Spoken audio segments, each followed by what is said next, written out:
Number 5 will now come to order. Please pause for a moment, and during our silent meditation, I would ask that everyone think about residents across the United States that are battling through some really treacherous weather events, both on the West Coast and in Texas and in other places of the country.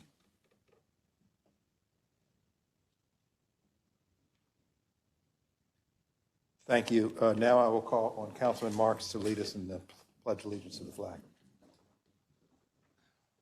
I pledge allegiance to the flag of the United States of America and to the republic for which it stands, one nation, under God, indivisible, with liberty and justice for all. Okay.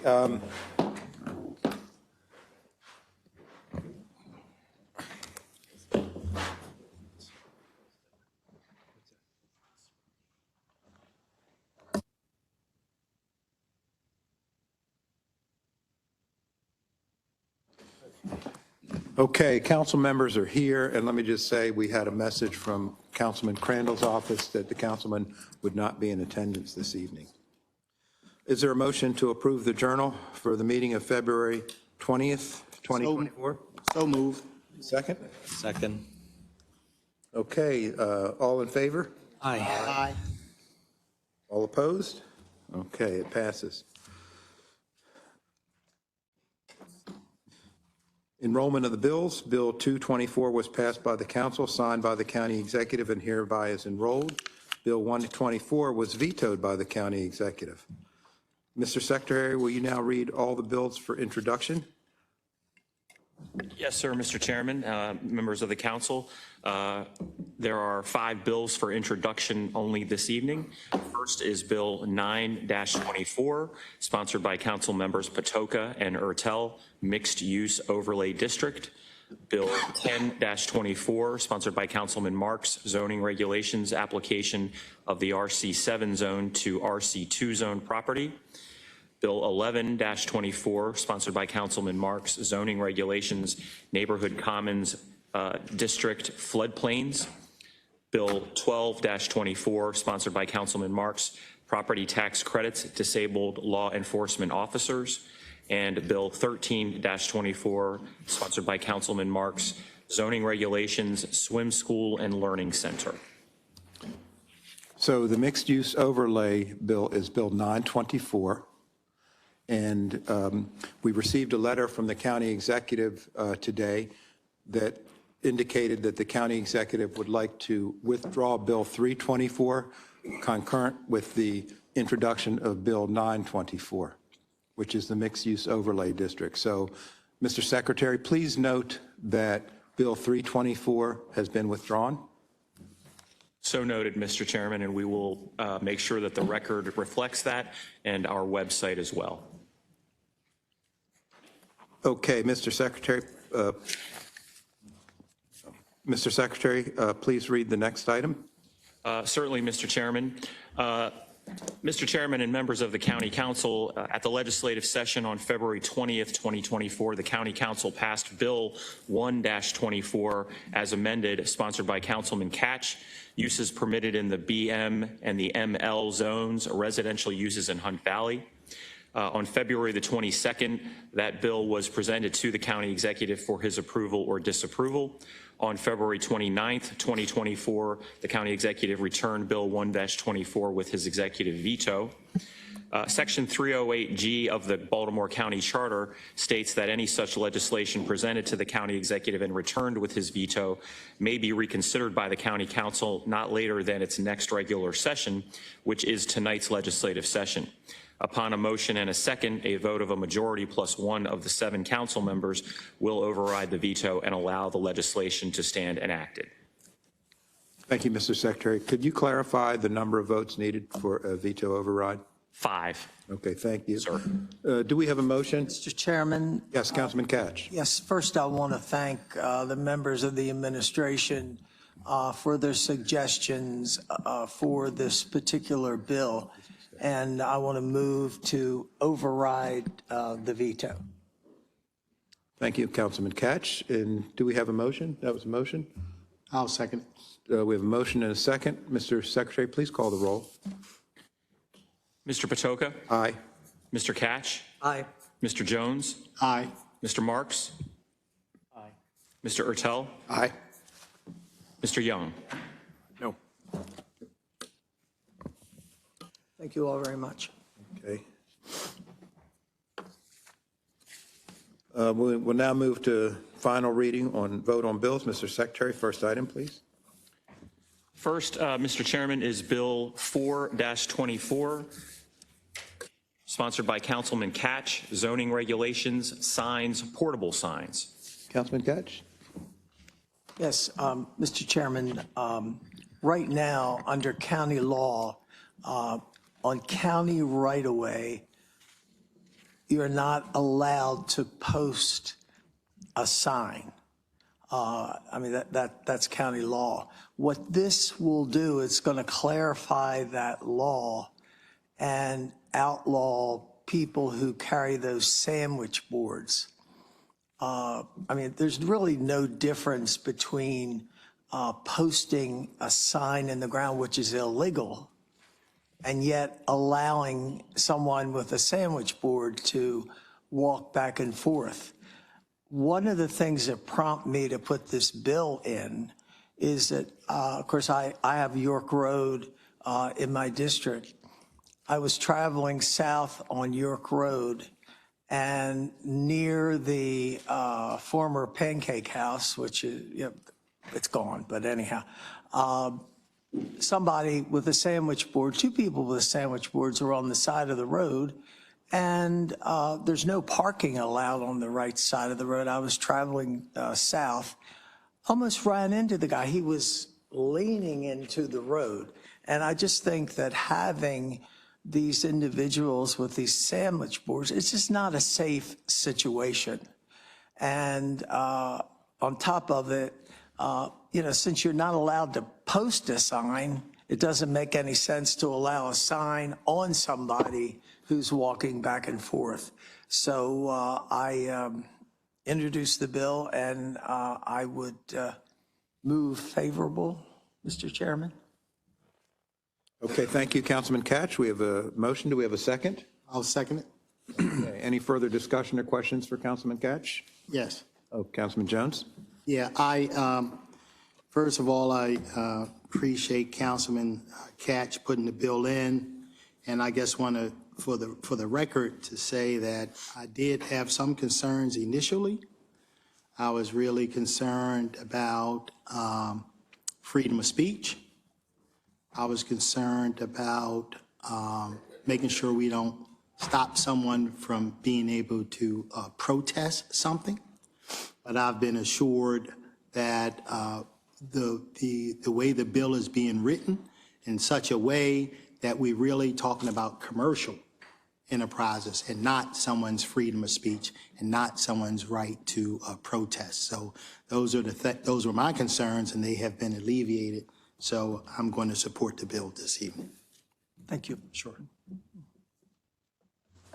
Just one comment. As I was thinking about this, I wonder if the employees that are walking around with sandwich boards, are they employees that are making minimum wage or some level of fair compensation? I know that's not what we're here for, but I've always wondered about what the pay was. And they're usually independent contractors that work for another company and that will offer this service. You know, I don't know if they're paid minimum. I don't know. Really don't know. Maybe that's something we can look into down the road, but that's not directly related to the bill that's in front of us. So we have a motion, we have a second. Any further discussion? Okay, Mr. Secretary, please take the roll. Yes, sir. Mr. Patoka, Aye. Mr. Jones, Aye. Mr. Catch, Aye. Mr. Marks, Aye. Mr. Young, Aye. Mr. Ertel. Aye. Thank you. Okay, motion passes. Okay, next, we have Bill 524, sponsored by Councilman Marks. Yes, thank you, Mr. Chairman. Bill 524, zoning regulations capping residential growth in Greenlee. Councilman Marks? Thank you very much, Mr. Chairman, members of the council. The Greenlee community is one of the most successful mixed-use master planned communities in Baltimore County. It was established in 2013.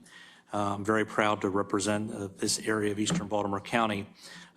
This bill would establish a cap on future residential growth within the Greenlee community so that the number of residential living units permitted does not exceed 3,300 units. Right now, there is one estimate that up to 9,000 units could be built in this area. This bill is the result of negotiations that occurred between the Essex Middle River Civic Council and the developers of Greenlee. I believe it passes legal muster. It is a good bill. It allows for some development to continue in this area, which has been very successful, but also for there to be an expectation when that development will end. So I urge your favorable movement on this bill. Thank you, Councilman Marks. Are there any questions, comments, or thoughts to share with Councilman Marks?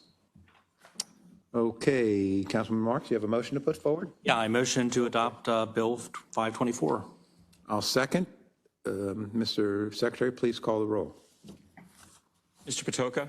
Aye. Mr. Marks? Aye. Mr. Ertel? Aye. Mr. Young? Aye. Mr. Catch? Aye. Mr. Jones? Aye. Okay, motion carries. Thank you all very much. Thank you, Councilman Marks. Okay, the council will now consider all fiscal matters. Extensive testimony was taken at the council's work session on February 27th. The witnesses who testified at the work session are available to restate their testimony if needed. I'll now call upon the secretary to read the cover letter for fiscal matters 1 through fiscal matter 10. Yes, sir. Fiscal Matter 1 is a contract with Centennial Protection Group, LLC. Fiscal Matter 2 is a contract of sale with Judith Katkoff for 1441 Rolling Road. Fiscal Matter 3 is an addendum to contract with Johnson, Merriman, and Thompson, Incorporated. Fiscal Matter 4 is an addendum to a contract with the Wilson T. Ballard Company. Fiscal Matter 5 is a contract with Freeland Hoist and Crane, Incorporated. Fiscal Matter 6 is 3 contracts for routine maintenance and repair of wood floors. Fiscal Matter 7 is 3 contracts for on-call roofing services. Fiscal Matter 8 is a contract or 4 contracts for on-call carpentry services. Fiscal Matter 9 is the second amendment to a contract with Nelson, Mullins, Riley, and Scarborough, LLP. And Fiscal Matter 10 is a contract with Karpinski, Cornbrooks, and Karp, PA. Thank you, Mr. Secretary. Do any of the members have any questions, comments, or thoughts they'd like to share on the fiscal matters? Okay, hearing none. Mr. Secretary, please take the roll. Is there a motion, sir? Oh, I'm sorry. Motion for fiscal matters? Motion to approve. Second. Okay, motion and second it. Mr. Secretary, now please call the roll. Yes, sir. Mr. Patoka? Aye. Mr. Ertel? Aye. Mr. Young? Aye. Mr. Catch? Aye. Mr. Jones? Aye. Mr. Marks? Aye. Okay, all fiscal matters 1 through 10 are approved. Congratulations to the agencies that are here today. We'll now consider miscellaneous business items. Mr. Secretary. First item, Mr. Chairman, is Resolution 6-24. This resolution is sponsored by all council members, primarily by Councilman Young, and this resolution would amend the rules of procedure for the Baltimore County Council. Thank you, Mr. Secretary. Councilman Young. Thank you, Mr. Chairman. And again, thank you for the other members for your collaboration in drafting and approving the resolution. The only caveat from the work session, the second work session we had on this, we did mention 2 amendments that were posted to the website for folks to also see what we were discussing in terms of changing, which before we approve, we would need to approve the amendments beforehand. So happy to go through them unless Mr. Secretary would like to read off the amendments. Why don't we first see if there's any comments, questions, or thoughts from the members? Mr. Chairman, Yes, as a Councilman Catch. Councilman Young and I are both from the state legislature, and I want to thank him for all the work that he's done to move this county more in the direction of openness and transparency. Our administration, this is one of their goals, and we've come a long way as a county with information that's available to the public and the opportunity to have input. And I want to thank, Councilman Young for all his work that he's done, using his experiences from the state legislature and his year in the county council to come forward with a bill that is going to make us, as I said, more open and transparent. And, the one thing that I will say is that he waited a year. He really took a look at how we operate and came up with these reforms. And I really thank him so much for all he's done. He's going to help this legislature be an even better one. And thank you. Thank you, Councilman Catch. Councilman Young, I want to also acknowledge similar thoughts that I have on the actions you've taken. You spoke to me early on about this being something that you were interested in, also something that you thought would add transparency for the council, but more importantly, add transparency to the public. And so I appreciate the fact that you didn't just say it, but then you acted upon the belief that you could improve some of our procedural organizational entities or processes, I should say. And so really appreciate you doing that. And I know we've got members of the press here, and I will say that, again, thank you publicly, but I also want to say that you guys have heard me say that this is a really thoughtful council, and it's thoughtful because each of the members here, when they have an idea, they don't just say this is an idea. They have an action that follows that idea, and that action is something that we work together to try to implement. And I think Councilman Young's action here is really symbolic of the good thought that goes into making us a stronger governing body. So thank you, Councilman Young, for this particular initiative, and thank you to my colleagues for the other things that we have worked on and that we will be working on. Mr. Chairman. Councilman Jones. I guess wanted to thank Councilman Young for his hard work and dedication on this issue as well. I often tell people, when I give people advice, when they ask for it, go slow until you know. And I think here's an example of where Councilman Young got here and spoke with other people and talked with everyone and took his time and was deliberate enough to give it a year. And I think that's going slow enough to figure it out and then come up with some recommendations and for some changes that'll make us better. So I look forward to supporting the bill. Thank you, Councilman Jones. I turned my mic off. Thank you, Councilman Jones. Any other council members have any thoughts? Okay, I understand we have some amendments on this, and start with you, Councilman Young. We'll go through the amendments now. Happy to throw it to the secretary. I brought them up there in the work session, but they were drafted and posted to the website, so happy to throw it to him if that's all right. Mr. Secretary? Thank you, Mr. Young and Mr. Chairman. The amendments do several things. There is one amendment that is there is a requirement in the original bill for the chair to notify the executive branch if a bill is not introduced. There is still a requirement, there is also a requirement for the chairman to notify the executive branch if a bill is withdrawn. The amendment would strike the part about notification for introduction, but would maintain the requirement for notification if there is a withdrawal of a administration bill.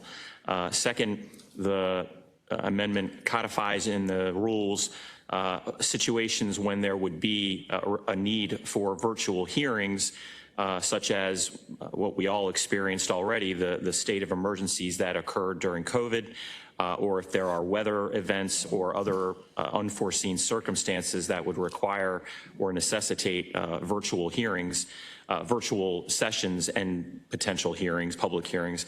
And then also the rules, the amendment would codify in the rules that although council members are expected to attend the legislative sessions and hearings and work sessions in person, that there is the understanding that there may be situations from time to time when a member is unable to attend in person and would also allow for virtual attendance when the need does arise.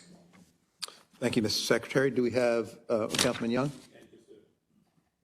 Also, just as a reminder too, from the conversation during the second work session was both pieces of legislation are geared towards, both amendments are geared towards putting into our rules a practice that we've already been doing and clarifying for folks that are paying attention that we have a process and it's been thought out. We're not just shooting from the hip or working ad hoc. It's something we've thought about. So we thought it was important to add that to this piece of legislation. So that move favorable on the amendments. I'll second. Okay, we have second. Mr. Secretary, please take the vote on the amendments. Mr. Patoka? Aye. Mr. Young? Aye. Mr. Catch? Mr. Jones? Aye. Mr. Marks? Aye. Mr. Ertel? Aye.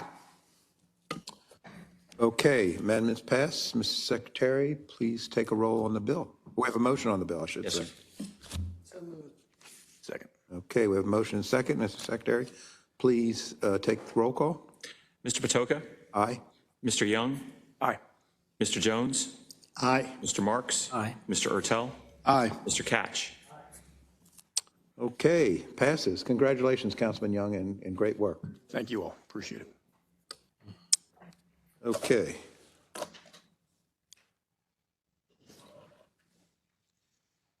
Okay, now we are on Resolution 724. Yes, sir, Mr. Chair. Resolution 724 would request the county council to accept the donation of a parcel of land at 2005 Old Bosley Road, 21093. Okay, any discussion on this? Chairman, I move favorable on this resolution. Okay, and I'll second. We have a motion and second. For resolutions, we customarily call the witness to Okay. present. Ms. Thomas, I'm so sorry I left you out of the process. So we're going to invite you in, and please accept my apologies for jumping the gun. I guess I'm anxious because we have a really spectacular event occurring shortly after this council meeting.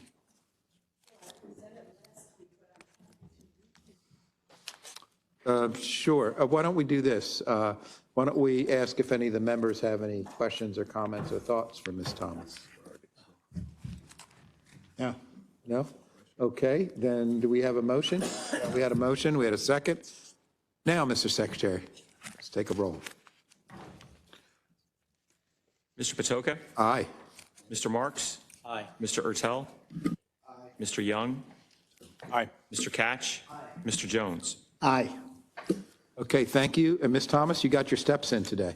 I certainly did. Thank you so much.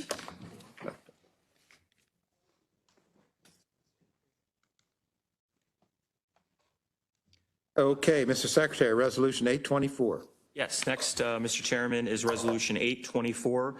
This requests council approval. This resolution requests council approval for payment in lieu of property taxes or a pilot Essex 2 limited partnership. And I believe Ms. Williams is here for that. Ms. Williams, would you like to get your steps in today?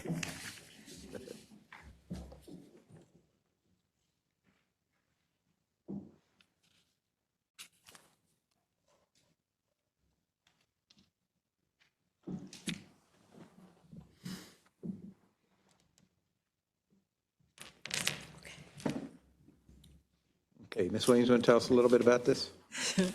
This is an existing property, is Essex Co-op Housing Project for seniors down in Essex. It's taken on a new ownership so that they can renovate the property. Each unit will be renovated. Seniors will not be displaced during the renovations, but there's going to be upgrades to the building, such as the living quarters, also the exterior, bringing everything up to date. This was built back in the 80s. Okay, thank you, Ms. Williams. Do any of the members have any questions, comments, or thoughts they'd like to share with Ms. Williams? Okay, hearing none, do we have a motion? So moved. I'll second. Mr. Secretary, please call the roll. Mr. Patoka? Aye. Mr. Ertel? Aye. Mr. Young? Aye. Mr. Catch? Aye. Mr. Jones? Aye. Mr. Marks? Aye. Okay, resolution carries. Okay, The final matter before the council, Mr. Chairman and members of the council, is Resolution 9-24. This resolution is sponsored by Councilman Marks, entitled Public Works and Transportation, Request for Traffic Signal Installation, Villages of White Marsh PUD. And this is for introduction only this evening. okay, thank you.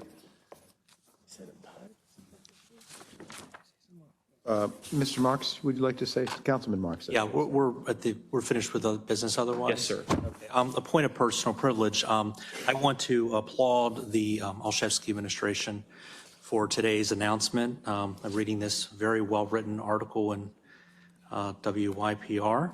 Middle River Power Plant site in Baltimore County to become a park. This is an exciting announcement. The administration has been working on this for nearly 2 years. With support from Congressman Ruppersberger, Senator Jennings, Delegate Naraki, and Delegate Shalega, as well as the community organizations and residents of Seneca Park and Bowley's Quarters. This not only helps preserve a gorgeous area of eastern Baltimore County, it helps create a network of green space that stretches from Carroll Island all the way up to the Hammerman area of Gunpowder Falls State Park. But it also, I think, will help ease congestion and reduce future crashes along the Eastern Avenue corridor. So Ms. Rogers and everyone with the administration, hats off. A lot of work here, and people in Eastern Baltimore County are very happy. Thank you. Thank you, Councilman Marks. Mr. Secretary, is there any other business coming before the council this evening? There is no further business, Mr. Chair. Okay, if there's no further business, is there a motion to adjourn? So move. Second. Okay, all in favor? Aye. Meeting adjourned. Okay, as is customary, anyone who's registered to speak this evening, is allowed 3 minutes to speak. Ms. Belcastro, are there any speakers this evening? Yes, Mr. Chair, we have a speaker who registered online. It's Greg DeHoff, who is here in person. Okay, Mr. Duff's here. Nice to see you. Figured it's always better in person than online, so. Yes, absolutely.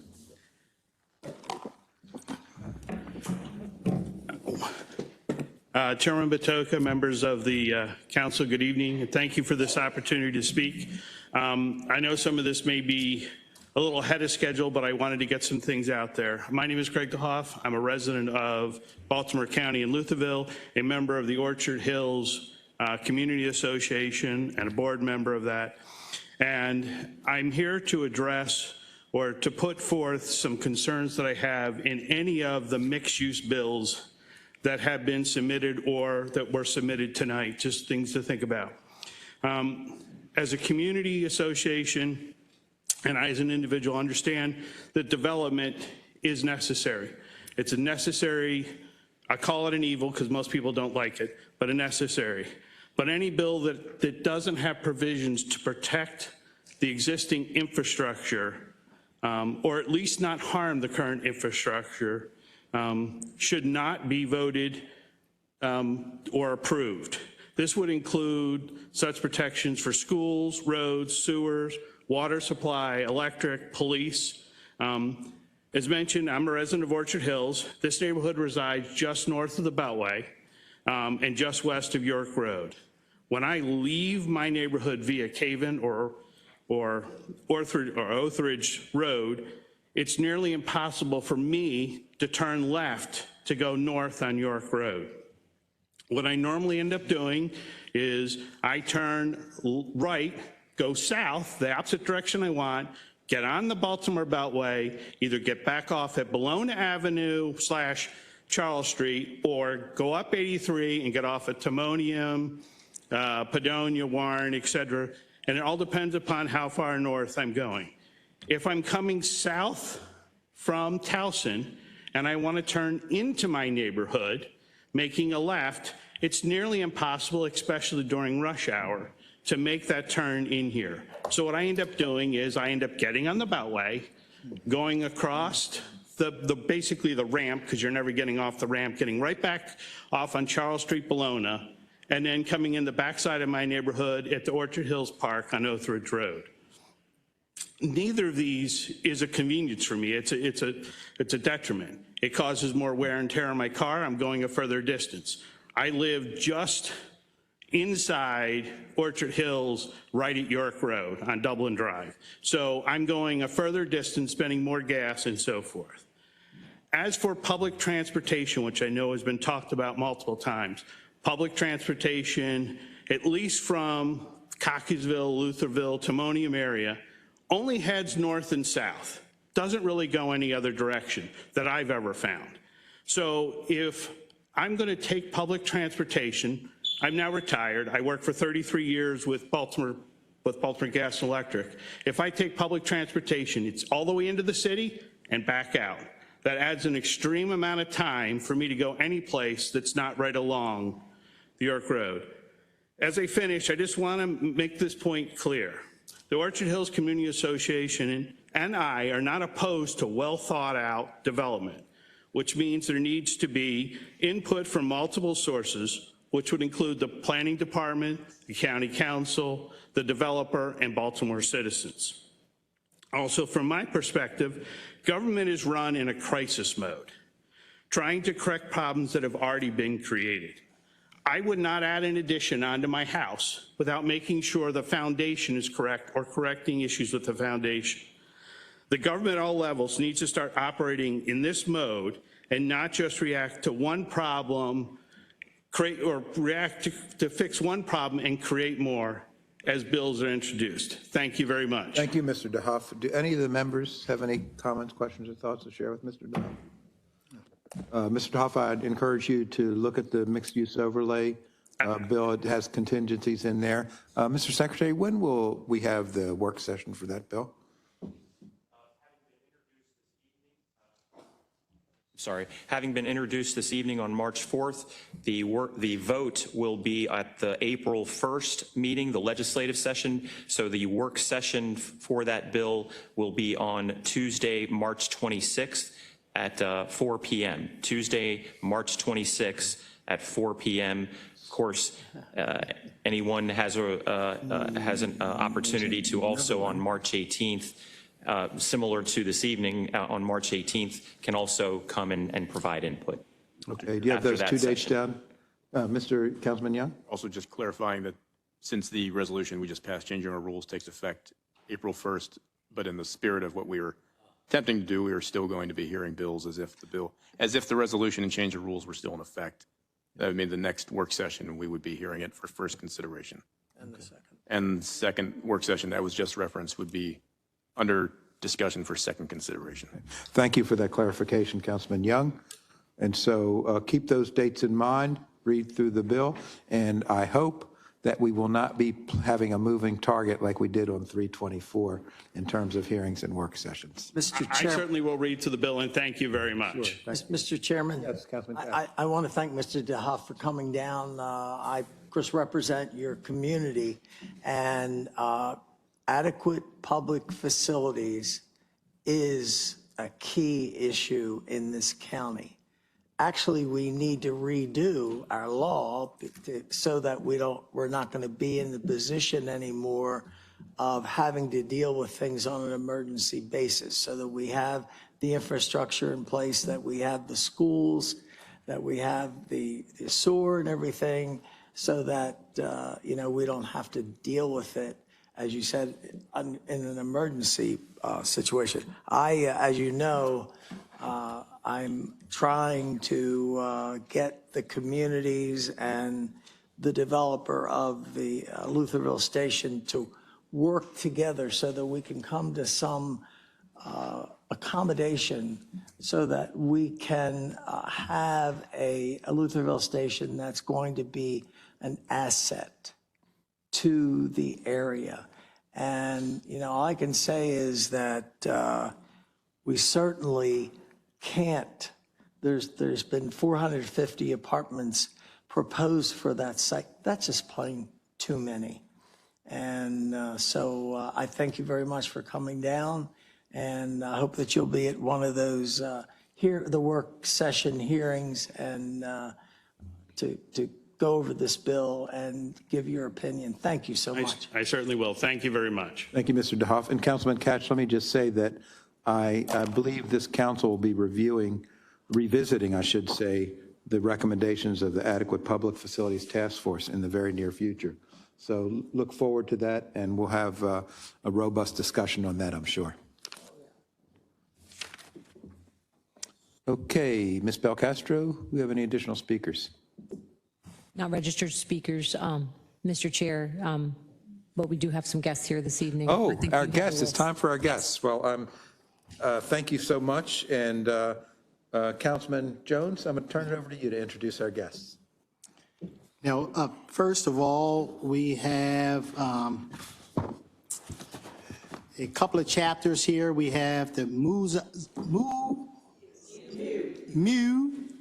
Xi Zeta chapter of Zeta Phi Beta sorority, as well as Epsilon Nu Sigma chapter of Phi Beta Sigma fraternity. They are here, and I believe we have a couple of speakers from the Zetas. Do we have a couple of speakers who wanted to come up and spend a couple of minutes to speak? Here you go. Okay, who we have? Ms. Rosalind Hannibal Booker, the president of Mu Xi Zeta chapter. Mu. Good evening, and M is the Greek letter for mu. Okay. And not spending this time as an opportunity to speak, but just to say thank you for the work that you do for Baltimore County. Mu Xi Zeta chapter, Baltimore County, works with all of the districts within Baltimore County, and so we're here to pledge our support to you, to introduce ourselves, and to start a partnership and a relationship so that you know we are here to support your constituents, of which many of our members are. They work in Baltimore County, live in Baltimore County. Our motto is service is what we do. So we're here to open the door and hope that you would consider us a friend. Fantastic. Thank you so much. Let me just, could I offer comment here? So thank you so much for being here, and thank you for putting action behind words, because I know that I've seen you at your organization at both Woodmore Elementary and Bedford Elementary in the beautiful 2nd District of Baltimore County, and not just showing up for a photo op, but showing up, rolling up your sleeves and helping the children and families at those 2 schools and beyond. Thank you so much. Our pleasure. And next we have Jamie Wallace, First Vice President.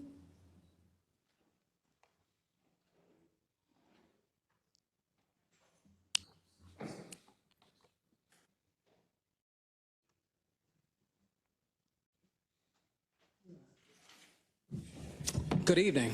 Good evening. It's a privilege to come before you tonight. My name is Jamie Wallace, and I serve as the first vice president of the Epsilon Nu Sigma chapter of Phi Beta Sigma Fraternity Incorporated.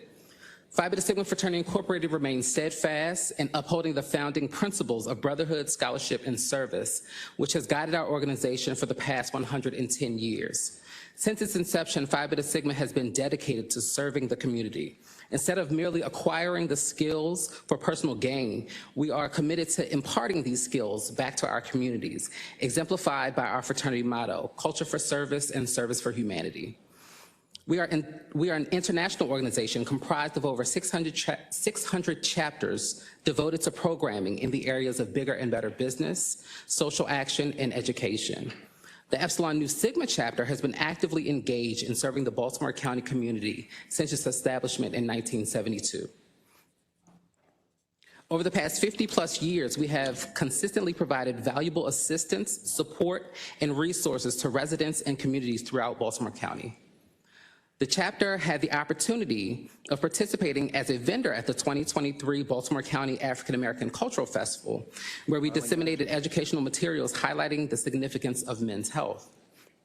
We actively cultivate partnerships with local county schools to engage in initiatives such as book bag drives, distribution, and school supply collections, all aimed at enhancing educational opportunities for county youth. Our collaborative efforts extended to supporting Hillthorpe Elementary Spread the Warmth Coat Drive, participating in events like the Tweens and Teens Youth Summit at Newtown High School, and engaging in the Baltimore County Public School Partnership Fair. Additionally, since the inception of our chapter, we take pride in awarding scholarships totaling over $20,000 to deserving male seniors in Baltimore County high schools. As an organization, we provide over $1.2 million in student scholarships annually. Our fraternity envisions a future where collaborative efforts such as serve as the cornerstone of positive change. By building partnerships with elected officials, we aim to align our mission and values with the broader goals of our community and government. Through this synergy, we seek to create a powerful force for social impact, addressing key issues, and fostering an environment of unity and progress. Thank you so much. Thank you. One quick question. One quick question. Jamie? Jamie, one quick question. I want to make sure I got it right. Culture for service and service to humanity? And service for humanity. Excellent. Thank you. Okay. Any other speakers? Okay. I think that concludes our meeting, but I think we're going to have everybody come up here to take some photos with some resolution that we have for everyone. So come on up, everybody. So that's end the meeting? Oh, yeah. Our meeting is concluded, and we're going to